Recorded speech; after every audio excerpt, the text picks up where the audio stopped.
How to join a live stream in Bigo Live. In this video, I'm going to show you how you can watch other people live.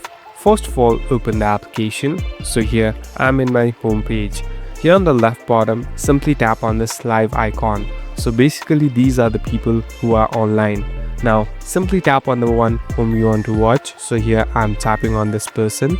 So as you can see, the live is being on. Now you can watch it.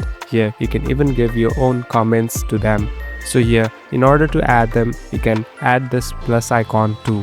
So the creator has been added to my list.